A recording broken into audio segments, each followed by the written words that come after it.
which is my work today. I want to divide my data into different clusters, and I need to understand how these different clusters are being formed and how data will work. So what you need to do is very simple. There are three different types of the conceptual structure creation. So let's work on each of them. So co-occurrence network. So you can see how these keywords are being linked together. So this is a co-occurrence network, and we can always import them, or we can always add them in our report. Okay, now we can create a table from them. It gives me betweenness, closeness, and page rank. I'll explain this later on. And then we have degrees plot. Okay, so this tells us how many different themes have been emerged based on the co-occurrence. So if you click on here, it will give you the network of this specific keyword with the other keywords which have been co-occurred in the same document. For example, robotics with the male, robotics with the with neural networks, or all these. Okay, so this is a holistic idea of your keywords, but obviously we are not going to use this for our thematic network. I'm interested in this thematic map, and this is really awesome feature for this bibliometric software, and we can we can do our work in just one click. So let's move on this one, thematic map, and just play this. Once we run this analysis, it will give you different themes based on your data. Now you can see a lot of information is already available on your data now. Now, how this work, I have a complete video which I'm going to upload very soon on this, how you can work with these different types of the themes. But for a clear understanding for now, our data is being divided, or data means that the research articles have been divided into 4 different quadrants. Okay, now let me just download this one, and let me just work with this picture. Just give me a moment, please. Sorry.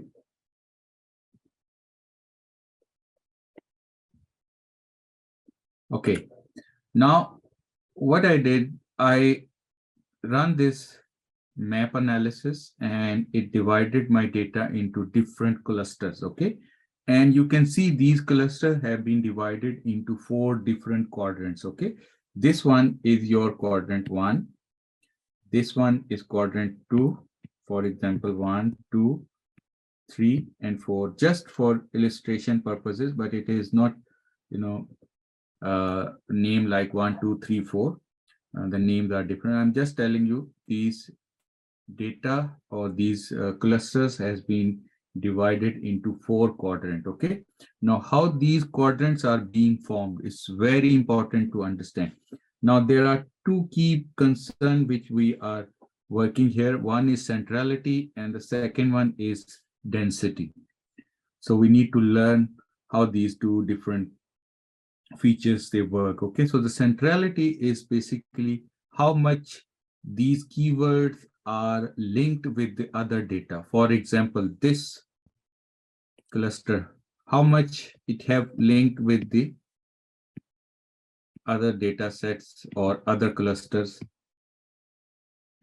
This is called central. Okay, so means that it is closely linked with your area, and it have clear relationship with the other documents or other keywords or other clusters. Okay, so this is called centrality, a very simple definition of centrality. The density on the other side is how much frequent these terms are. Okay, how much frequent. If you check on this circle, in some time you will see the bigger circle, and sometime it is a smaller circle. Okay, so the more bigger circle mean that the more frequent these terms are, the more dense these terms are. They have high amount of frequency within these terms. Okay, for example, this is a term research. Okay, maybe it has been used 20, 30, or 40 times. This is called the frequency, and this is called the density. If The high density mean these terms are more frequent, okay?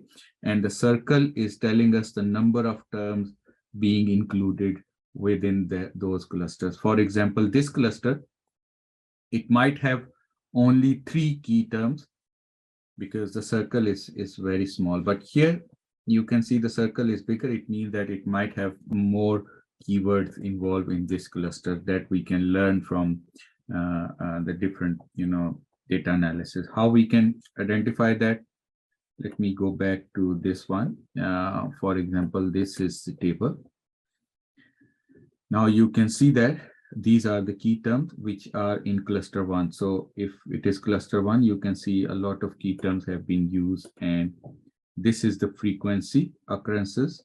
This is the cluster. This is the words which have been used. These are all words are being used in cluster 1, which have been named by the system as a virtual reality. Now, where I can find this one in the map, it's very important.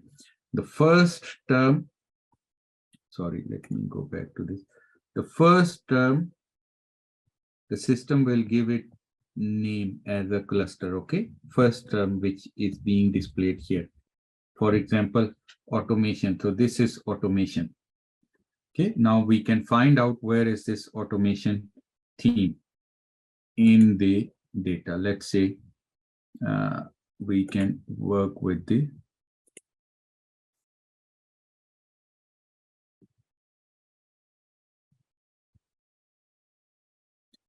okay, so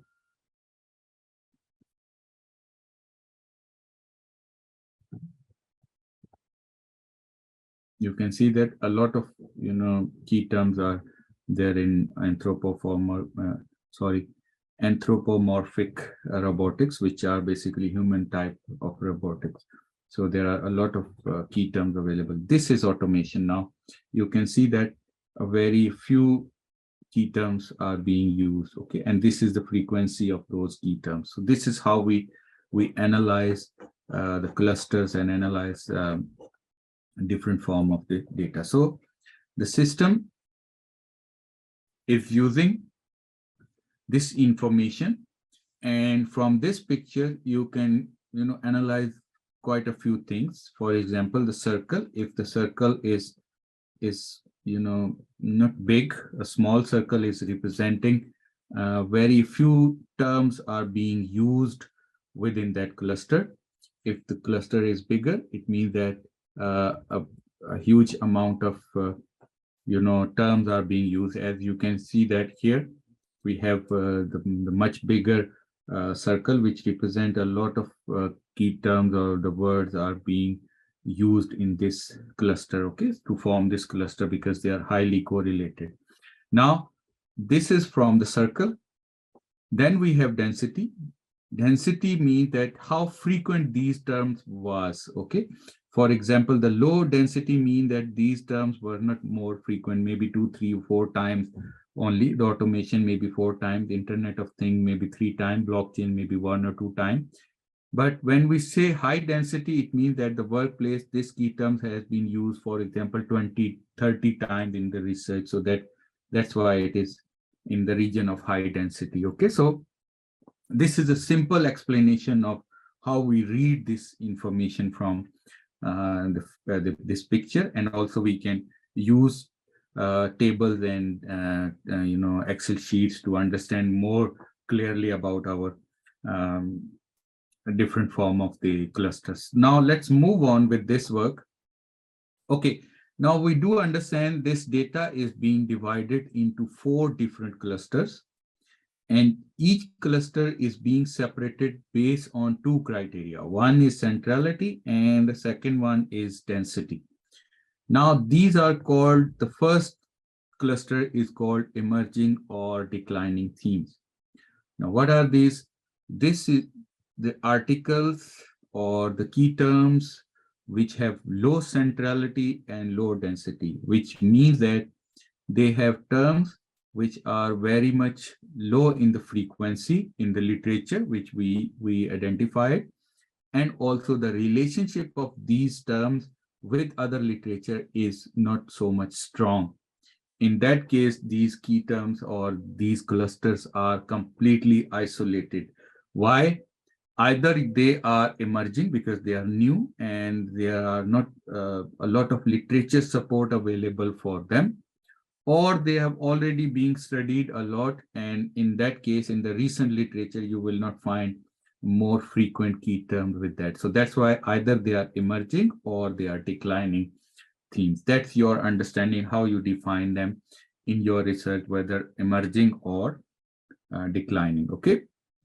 So now let's move on to this niche themes, this area, and we can see that there are three clusters within this quadrant, and this quadrant is actually telling us high density, the key terms which are more frequent but low centrality, but they are not very much related with the other literature. That's why they are called niche themes. So they are important. They have a significant amount of literature, but they might be in isolation and they are not related with other literature strongly. So that's why they are niche themes. They are specific themes, so we can work on them separately, but they are also part of your literature. Okay, now then we move on with this part, the basic themes. These are the themes which have high centrality but very low density or low density. So you can see some of them, they have high density, but obviously this one is having low centrality and low density. Okay, so now let's think about this one, why they are and what they means to us. Okay, centrality means they have clear links with the other terms in the literature. It means that they are very much relevant and they have strong connection with other literature or other key terms as well. But they have very low density, means that their frequency in the literature is very low. It means that they are not more frequent. So there is a possibility that these terms are relatively new, but they are they are very, very important for the literature. And that's why the emerging topics are coming on this side, because these are the most relevant topic. But at the same time, there is a margin because not a lot of work has been done on these form of the research article. Now, finally, the motor themes. These are the themes which have high density and high centrality, mean that they are frequent and at the same time they have clear relationship with other literature. So we can understand that these themes are very much important for the body of knowledge we are working. Okay, so in this case, you would be able to divide your literature based on these 4 or 5 themes. Okay, now technically, if your research is too much specific, you will find out that you will have only 2-3 themes have been emerged from the literature. Okay, not many themes are being emerged. But if you face this thing and you have only 2 or 3 themes, you don't need to combine them or you don't need to specify them separately. But in this case, for example, if we have 10 or 11 themes, it's really difficult for me to work on 10 or 11 subclusters, and then I need to, synthesize the literature and provide a conclusion and develop a theory. That might be difficult for me. So I need to reduce the number of themes I'm working in. So what I can do is very simple. I can divide this data into 4 different themes and name them based on my own understanding. For example, this one, I can name them process automation. This one is very much clear for me, anthropomorphic robotics. And then we have VR, virtual environment. And then here we can work with the human technology interaction, or maybe we can work as a metaverse, which is emerging issue of combining virtual reality and reality in terms of human automation and machine. So these are different themes. I can clearly classify them and I can clearly name them based on them, the different coordinates, and I can group them based on their importance and the nature of the centrality. Okay, this is the case, and I believe in all research we have similar themes. But most of the time you will not find maybe more than 4 or 5 themes. Maybe system will give you only 4 or 5 themes and you can directly work on them and rename them as per your understanding. But if we want to work with these 4 themes, how we can merge them, I will upload one video, because it's not just you need to give them the names, because you need to bring that data and that keywords together. You need to merge them as well. So I will show you that in a video, how we can merge them, and we can use them as a literature themes or clusters or classification in our systematic literature review. But for now, I believe you do understand how we can divide data into the clusters and how we can use those clusters in order to write our thematic output. Okay, so let's go back to the bibliometrics. Now, I'm really interested in this part, and this is where all of my research work would be done. So I would be downloading it, obviously. I'll be adding it for the report as well.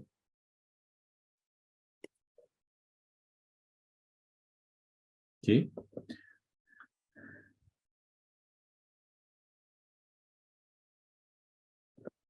Okay. We can also find out the literature based on the different themes. So I am also interested with this picture because this gives us the clusters and where I can rework on these clusters as well. And then the table, which is very much important. But before exporting it to Excel, you need to click here and show all. And then you can just click on Excel. It will download automatically. Then a very important information, which is cluster, because we want to merge these clusters and we will be able to understand these clusters more clearly. So that's why I need this Excel sheet as well. So I will export these clusters as well. And then finally, we have documents, how these different research articles are being grouped into different themes. That is also very important information for me. I will also download an Excel sheet for that. And how are we going to use them to combine these different clusters? I will be uploading one video very soon on this, and you can learn more or how we can combine them. But combination is not always a solution, because sometimes you will be having only a few cluster, 4 or 5, and which you can easily work on that. And that's why it's not required to merge them. But in case if you want to merge them, follow the procedure I've already explained, and I will explain that in another video as well, because this is a very important part of your systematic literature review.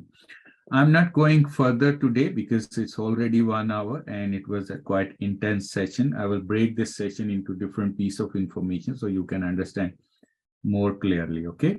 Now, again, let me just conclude today's session, and then we can go with the question answer session. So today we learn, once we export data from Scopus or any database, we'll be using bibliometrics software. And in the bibliometrics, once we import that all data, we would be able to develop themes from our literature. Why theme or classifying your literature into the cluster is important, because the clusters give you information on the thematical development or the development of different theories or different time frames. Okay, so that's very important to understand in terms of systematic literature review, what is happening in the literature, what are the different classifications or types of the literature or the knowledge streams which we want to focus on, and then we can conclude a theoretical development or synthesize the literature based on these cluster themes, and we can understand what work have been done and what is the limitation on each type of or each themes of our literature review process. So it's very simple process, but you need to do a lot of practice to master this, because it's a little bit technical. Okay, now when we click on themes, we will find out this map, and reading this map is very important. We have different segments, and these clusters are being divided into 4 quadrants. Quadrant 1 is emerging or declining theme, which is low density and low centrality. Then we have niche themes, which are basically high density but the low centrality. Then we have basic themes, which are high centrality and low density. And finally, we have motor themes, which are high centrality and high density. So you need to identify your themes, in which area they fall, and then you need to discuss based on these issues, these themes, because if they are important, obviously you need to discuss in the same way. You need to focus more on those themes which are more central and more dense. Okay, so this is how we understand our literature. But at the same time, emerging or declining theme are also important. Why? Because sometimes these themes are new, and this is really the area we are interested in. But that's why in some time you need to focus on that area as well. But it will give you a clear understanding of your literature without reading the whole 193 research article. I have developed at least a consensus of my literature, and I do understand what type of work has been done in the past. So that's how we learn about the literature. Okay, I think for today, this would be the important part, and I will stop our live session here.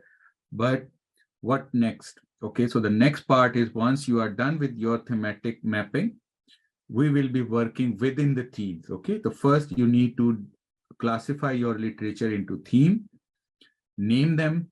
Once you have the standardized name of these themes, the next step is we need to divide our literature or the documents or the research article which we have in the Excel sheet into those themes, and then rework again within those themes and try to analyze the situation within the themes as well, so we can write more easily. Okay, so that's how we work in the systematic literature. That especially I work in the systematic literature, which makes my work more easier and develop a clear understanding based on